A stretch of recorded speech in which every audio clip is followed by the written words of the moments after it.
Oi, eu sou Gabriel Barros, hoje eu voltei para falar sobre as minhas leituras do ano de 2020. Eu sei que a gente está no mês de fevereiro, mas levando em consideração que ano passado eu fiz um vídeo só, quer dizer, eu só publiquei um vídeo porque eu fiz outros e depois eu joguei fora, porque surtos, de novo, surtos. E eu só consigo fazer um vídeo por ano, aparentemente. Mas esse ano vai ser diferente. Tô dizendo isso, mas eu não tenho certeza. Mas aí vou fazer o quê? Vou mentir pra mim mesmo. A única coisa que eu tenho pra dizer sobre as minhas leituras de 2020 é, assim, não entendi o que aconteceu. Simplesmente eu não entendi o que aconteceu, por quê? 2020 foi o ano da pandemia, né? Aí por um longo tempo, por vários meses, eu fiquei em casa sem fazer nada, porque a faculdade parou, o estágio parou, tudo parou, enfim, não tinha mais nada pra fazer. E é de se esperar que, nossa, vai fazer alguma coisa, vai se distrair de alguma maneira, vai ler um livro, mas não, eu li 12 livros de uma meta de 20 livros, eu li 12 livros, 12. E alguns são contos pequenos. O que foi que aconteceu? Eu não sei. Eu sei que eu assisti muito filme, assisti muita série. Eu até fico pensando às vezes se eu não faço uma listinha de séries e filmes que eu assisti aqui. Mas aí, isso é pra depois, né? Pelo menos eu vou fazer esse vídeo aqui só pra desencargo de consciência. Segundo meu Goodreads, eu li 2.400... Aquela pessoa que não sabe matemática básica. Eu li 2.425 páginas de 12 livros. Mas aqui eu tenho que ter noção também de que não tem apenas livros, tem contos. Contos pequenos, então assim, livro, acho que deve ter uns 5, 6. Não tem muito o que falar, né? Mas vamos começar. Eu li Lua Nova, que é o segundo da série de Crepúsculo. E assim, todo mundo diz que odeia Lua Nova. E eu não odiei Lua Nova. Sou do contra. Eu não odiei Lua Nova, tu acredita? Eu fiquei assim, nossa, esse livrinho é legal, Eu não sei se eu fiquei meio assim, gostando da linha de pensamento doido da Bella, uma coisa meio esquisita. Eu gostei, eu achei legal. Sinceramente, depois que eu li Lua Nova, eu já engatei com Eclipse. Mas aí em Eclipse já não tava a mesma coisa, já tava uma coisa mais amorosa, entendeu? E eu não tô gostando do menino lobo, o Jacob, no terceiro livro. Sinceramente, pra quê, né? Não tem pra que ele tá daquele jeito naquele livro. Então assim, eu gostei de Lua Nova. E aí, vou fazer o quê? Nada. Sou crepusculete. Depois dos meus 20 anos? Talvez, porque eu lembro que eu também vi quase todos os filmes. Olha só, eu vi Eclipse. Eu nem lembro se eu vi Eclipse, mas talvez eu tenha visto Eclipse. Eu também comecei a ler Britannia. Fazer o quê, né? Fazer o quê? A pessoa não tem uma linha eu vou ler o terceiro livro, aí depois eu vou ler o spin-off, e vou ler, não, vou ler tudo de uma vez, tudo embaralhado, ler um aqui, outro ali, outro ano que vem. Eu tô botando na minha cabeça que eu vou demorar muito pra terminar essa série, porque Amanhecer não é um livro muito grande, mas aí é um livro assim de suas 500, 600 páginas, acho que são 700, né? Eu não sei, eu não li até hoje. Tanto que eu não peguei meu Lua Nova aqui, ele tá embaixo da pilha e eu fiquei com preguiça de pegar, porque a minha prateleira ela tá sendo segurada por esses livros aqui na minha estante. Então, que descanse em paz. E seguindo, eu comecei finalmente a terminar a série do Maze Runner, que é aqui do James Dashner. Eu comecei a ler essa série em 2014, quando saiu o primeiro filme. Aí eu ganhei o primeiro livro, tanto que até aqui nos livros tem o Vale Troca da livraria. No caso, a livraria nem existe mais. Eu gostei muito do primeiro livro. Eu demorei pra engatar nele porque ele é um livro meio grandinho, mas é um livro muito bom, sabe? Entretenimento, sabe uma coisa meio videogame, uma coisa que você fica... É realmente entretenimento. Você fica muito angustiado pra saber onde é que eles vão, se eles estão realmente presos ali porque, sabe, ETs colocaram eles ali, ou se é alguma coisa meio distópica de humanos, entendeu? Então você fica muito instigado pra saber pra onde é que eles vão, qual é a resposta desse labirinto. Mas aqui, nesse livro, eu já comecei a ter uma pequena noção de que essa série ia ser uma angústia sem fim, porque quando chegou no segundo livro, minha filha não sabia nem que fazer, porque era um corre-corre danado. Esse livro aqui é o que eu menos gostei. É uma coisa muito esquisita, porque é um dos livros que as pessoas mais gostam, entendeu? Então eu fico assim, o que tem de errado? Eu não sei. Mas esse livro é um corre-corre tão grande que eu ficava, sério, eu ficava assim com o coração meio assim, ó. Talvez seja essa a emoção que o autor queria passar, mas assim, eu fiquei muito agoniado e eu só queria terminar logo esse livro pra terminar logo essa série, porque eu sabia que até o final ia ser uma correria desgraçada pra você descobrir o que vai acontecer. E sim, eu também já li o último livro, mas essa é a das leituras de 2021. Aí eu não sei se eu faço um vídeo só sobre Maze Runner, até porque eu ainda não, na data desse vídeo que eu tô gravando, eu ainda não assisti o último filme. Aí eu não sei se é legal fazer sobre a trilogia, com os filmes e tudo. Até porque esse aqui não é mais uma trilogia, já tem uns 5 livros, já tem uns 2 livros depois desse. E eu não sei se eu sou tão interessado para ler esses livros, porque a maioria das pessoas diz que é ruim. Mas assim, essa série aqui eu não levo muito a sério não. Eu leio eles por, sei lá, entretenimento. Mas é muito bom. Eu gosto da escrita do James Dashner. Seguindo, temos Uma Mulher no Escuro, que é o último livro publicado do Rafael Montes. Assim, adoro o Rafael Montes, eu leio o Rafael Montes desde 2015. Tudo que ele publicou eu já li, menos o Vilarejo e alguns livros de contos que ele tem por aí. Mas assim, Uma Mulher no Escuro foi o livro que eu acho que foi o livro mais rápido que eu já li dele, certo? Até porque não é muito grande e ele tem uma história bem fluida. E você fica muito, do mesmo jeito, você fica muito angustiado pra saber, porque é realmente uma história de quem matou, e por que tá perseguindo essa menina aqui da história, que é, no caso eu não lembro o nome dela é Vitória, certo? Quando ela era criança, ela estava em casa e os pais dela foram assassinados. Os pais dela e o irmão dela foram assassinados e ela teve a cara pichada pelo ladrão, ela levou uma facada na perna, uma coisa desse tipo. Não é spoiler porque já está no primeiro capítulo desse livro. Ela é uma pessoa cheia de traumas, ela tem umas coisas meio infantis e tudo. Eu quero fazer um vídeo melhor sobre esse livro, eu devia ter feito antes, quando eu realmente terminei de ler esse livro. Eu gostei, assim, não é o meu preferido do Rafael, o meu preferido até hoje ainda é O Jantar Secreto, mas eu gostei. Então de qualquer jeito eu vou continuar lendo o que o Rafael escreve, eu recomendo muito esse livro, porque é um livro bem rapidinho, realmente é um livro bem rapidinho. Tem ali suas coisas grotescas que todo livro do Rafael vai ter, então assim, não tem muito o que fazer. Se você for ler alguma coisa dele, você tem que ter em mente que vai ter uma coisa grotesca, que vai ter alguma coisa não muito legal para quem é mais sensível e tudo. Principalmente Jantar Secreto. Se você for ler Jantar Secreto, se prepare. Principalmente a última cena. Gastura! Outro livro que eu finalmente peguei para ler foi O Guia do Mochileiro das Galáxias. E assim, eu tinha na minha cabeça de que o guia ia ser uma coisa mais facinho de ler, entendeu? Porque assim, é ficção científica, e geralmente ficção científica tem mais aquelas explicações do mundo, de física e coisas inventadas e tudo. E tem uma música passando aqui. Eu tô com ódio dessa música, que ela tá passando toda santa hora. E tem lá as explicações, e tem umas coisas mais diferentes, porque tem algumas criaturas, uns seres alienígenas que moram em outros mundos, e assim, eu ficava meio... Meu Deus... Eu lia os capítulos aos pouquinhos, são capítulos bem curtos.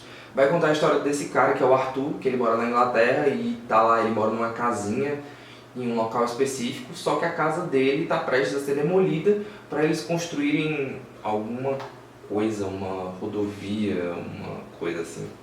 E é o que exatamente vai acontecer com a Terra. Vão destruir a Terra para construir alguma espécie de rodovia espacial. Só que na Terra estava perdido esse Ford Prefect e ele vai salvar, realmente vai salvar o Arthur e vai levar ele aí para todas essas aventuras espaciais. Então assim, o Guia do Mochileiro, eu acho que se eu tivesse lido quando eu era mais novo, eu teria gostado mais. Não que eu não tenha gostado, eu vou continuar a série, até porque eu tenho ela completa aqui, que eu comprei há muito tempo no Submarino. É muito bom, principalmente pra mim que eu quero ler mais coisas de ficção científica, eu quero me adentrar uns pouquinhos, porque eu sei que isso aqui é só o começo.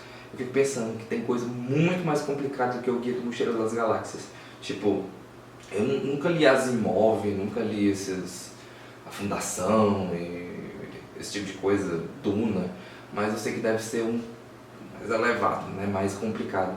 Pra quem tá começando a ler ficção científica, é até melhor porque a narrativa é mais curta e é cheio de comédia. Realmente dá um... Sabe uma sensação de que você tá lendo uma espécie de stand-up de ficção científica, sabe? Que você sente que você tá num estúdio de gravação e quando eles contam uma piada a plateia vai rir. Eu acho muito legal. Então eu vou continuar lendo essa série. E agora para os livros e contos digitais, eu li muita coisa no Kindle e uma delas eu terminei de ler O Ceifador, que é do Neil Shusterman. Eu não sei se esse é o nome dele, mas fica aí no ar. Leia do jeito que você quiser. Vai contar a história desse mundo meio utópico, onde a ciência evoluiu o suficiente para a gente descobrir qual é a cura da morte, né? Que muita gente vê a morte como sendo uma doença. E finalmente descobriram a cura para a morte e as pessoas vivem o tanto que elas quiserem. Mas, para que não haja essa coisa do mundo explodir de tanta gente, existem aí essas pessoas que são os ceifadores, que eles levam aí, essas pessoas matam assim, escolhendo, E tem vários tipos de ceifadores. Tem ceifadores que são mais piedosos, como é o caso do ceifador que vai acompanhar esses adolescentes aqui, que são os protagonistas do livro. Mas tem uns assim que são praticamente uns terroristas que entram num avião e matam todo mundo, enfim. Sabe, esse livro é muito, muito, muito, muito, muito bom. Eu adoro a escrita do Neil. Nossa, é incrível, é incrível. E parece que você está lendo, sabe, 3 livros em um. E eu tenho uma coisa para dizer, é um spoiler, sobre o ceifador Faraday. É Faraday o nome dele? Eu fiquei em dúvida se ele tinha morrido ou não. Porque todo mundo dizia, ele morreu, ele morreu, ele morreu, ele morreu. Mas eu fiquei na cabeça, não, ele não pode ter morrido. Ele não pode ter morrido, por quê? A gente não se conectou o suficiente com a nova ceifadora, que vai ficar com o menino, e ele não pode ter morrido, porque ele é tipo Dumbledore, ele é Gandalf do menino aqui, então ele não podia ter morrido. E ele não morreu. É um spoiler, tá? Se você ficou aqui vendo spoiler, é porque você quis. Então sim, eu recomendo O Ceifador, é uma trilogia. Todos eles foram publicados aqui no Brasil pela Seguinte, e eu vou ler o segundo, não sei quando, mas com certeza eu vou ler. Depois eu também peguei para ler um continho bem curto da Pan Gonçalves, que é o Agora Eu Entendo. Eu tenho 2 livros da Pan aqui em casa, mas ainda não li. Vai falar sobre essa menina que escolheu passar o Natal longe da família, preferiu passar o Natal em casa, só maratonando o filme, e vai refletir um pouco sobre essa relação com a família, que com algumas pessoas é mais fácil, com outras pessoas é mais difícil, e que fatalmente as suas escolhas interferem aí no que você é e no que você vai se tornar, e que fatalmente você vai se sentir culpado às vezes de ter perdido alguns momentos da sua vida, né? No caso aqui, a protagonista, ela falta a essa ceia de Natal, e no caso acontece uma coisa com os personagens da família dela, que eu não vou contar o que é, porque o conto é bem curto. Mas assim, ela fica se sentindo muito culpada, e eu imagino que quem tenha lido, assim como eu, na pandemia, foi um peso duplo, sabe? Foi uma coisa além. Realmente é um conto que você tem que pensar bem em quando você vai ler, certo? Eu acho que para aquelas pessoas assim que estão meio assim, vai ser um conto mais pesado, especialmente se você tem algum tipo de dificuldade familiar, enfim. Eu também não sei se é um conto muito legal de ler no Natal, mas assim, ele também tem suas partes boas de lembrar realmente dos momentos bons em família e tudo. E o próximo que eu li foi o Quando Tudo Isso Acabar, do Vinícius Grossos. Eu nunca li nada do Vinícius, mas eu acompanho ele faz muito tempo. E esse é um conto inspirado na pandemia, que realmente são 2 garotos que se conhecem pela varanda um do outro, eles são vizinhos de prédio, um de frente pro outro. E eles se conhecem vendo um ao outro e trocam mensagens e tudo, aí eles criam esse tipo de relação meio que platônicas, à distância, por assim dizer, que eles vão ter a esperança de se encontrar no final da pandemia, né, quando tudo ficar melhor e assim. E é engraçado que isso realmente aconteceu na vida real, não sei se vocês viram, tem um vídeo aí pelo Instagram, TikTok, uma coisa assim, que foram 2 pessoas que se conheceram na varanda do prédio, ou se viram assim e se encontraram na rua usando aquelas bolhas, sabe? Cada um entrou numa bolha, foi num saco, eles conseguiram se encontrar pessoalmente pela primeira vez. E tipo, esse tipo é um tipo de história muito engraçada de se acontecer. Engraçado e triste, né, pelo momento que a gente está vivendo. Mas dá uma certa esperança de que as coisas vão um dia voltar a ser o que eram, né? Aí eu também peguei pra ler uma série de mini histórias, de contos sobre Hogwarts. Eu vou deixar passando as capinhas aqui do lado.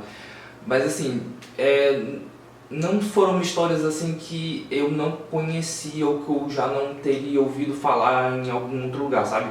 Esses canais no YouTube que falam sobre Harry Potter, tipo Observatório Potter, Caldeirão Furado, e todos eu já ouvi falar.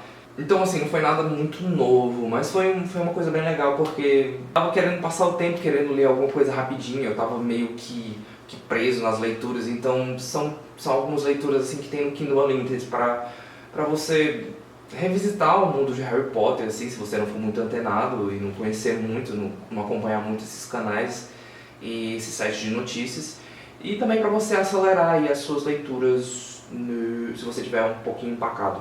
Aí essas histórias vão falar sobre algumas curiosidades de Hogwarts, de alguns heróis, professores, esse tipo de coisa. Algumas curiosidades que a gente encontra em muitos lugares. E esses e-books foram lançados há algum tempo, então realmente a maioria das informações, assim, para quem é mais fã de Harry Potter, são mais acessíveis. E finalmente o último conto que eu li foi A Noite Tem Mil Olhos, que é do Alex Silva. Ele é um escritor nordestino, se eu não me engano ele é da Bahia. E ele é um dos criadores do movimento literário Sertão Punk. Então esse conto dele se passa nesse universo. Então o conto dele faz parte dessa coleção da editora Corvus, que é Os Carcarás, que vai contando essas histórias assim, fictícias de fantasia, suspense e ficção científica que se passam no Nordeste. Aconteceu alguma coisa que o Nordeste entrou em guerra com o resto do país, ou o país entrou em guerra com o Nordeste. E agora o Nordeste é como se fosse uma só nação e ela é meio que controlada por coronéis e tudo, bem aquela coisa, bem coronelismo. Mas além disso tem esse ressurgimento dessas lendas, dessas criaturas folclóricas, míticas, que vão pontilhando aí a vida desses personagens que geralmente são personagens mais marginalizados, que estão fugindo da guerra, ou enfim, indo de um lugar para outro sozinhos, ou em alguns em bando. A história é que você tem esse personagem que vai parar em determinado num bar de beira de estrada, e as pessoas vão falar sobre essa inserção desse Nordeste do Alec, mas esse falatório das pessoas sobre essas criaturas que estão atacando e que estão aparecendo aqui e ali, e vocês já sabem, né? Uma criatura vai aparecer lá e vai fazer várias confusões do barulho. Eu já li outro conto do Alec nos Carcarás, que eu já esqueci o nome, mas eu vou colocar aqui a capa, é alguma coisa com Santos, eu li recentemente. E gostei muito porque é muito legal, porque o Alec coloca umas coisas assim, muito... Meu Deus, eu só sei que nesse último conto que eu li tem um ciborgue, tem uma criatura chamada Capelobo, que parece um tamanduá mutante, e lobisomens europeus. Então assim, muito bom. Outra autora dos Carcarás é a GG Diniz, que ela é de Fortaleza, ela é do Ceará. E é outra que eu gostei muito das histórias, mas eu não vou comentar aqui nesse vídeo, porque, enfim, é das leituras de 2020 e essas leituras são de 2021. E eu queria já deixar atualizado que talvez eu consiga ultrapassar a minha meta, o número de leituras que eu fiz em 2020, porque em 2021 eu já li 10 histórias diferentes, então talvez eu tenha mais conteúdo para falar, mas se pensando bem que com 12 livros eu já falei muita coisa por aqui, então é isto. Então se você gostou desse vídeo, deixa aqui embaixo. Se você já leu algum desses livros aqui, comenta também e deixa o seu curtir, e é só isso. Tchau!